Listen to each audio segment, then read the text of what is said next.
మేమందరం అయితే మాకు టైంపాస్ కాక మేమందరం డిసైడ్ చేసేసినాం టెంపుల్కి వెళ్దామని చెప్పి.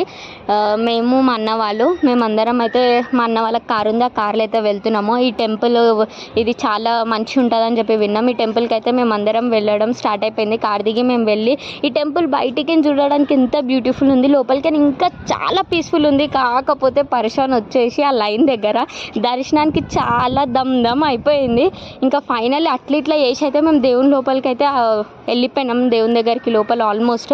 ఇంకా అక్కడ కూడా లైన్ ఉంది, ఇంత పెద్ద లైన్ ఉంది. ఇంకా ఇట్లా చేసి అయితే మేము దర్శనం అయితే చేసేసినాం. ఈ టెంపుల్ వచ్చేసి రాధాకృష్ణ టెంపుల్ ఇది. ఇంకా ఇది ఇంకా మేము అక్కడ నుంచి మేము భజన కూడా విన్నాం, ఇక్కడ భజన కూడా ఉంది. ఇదేమో టెంపుల్ లుక్.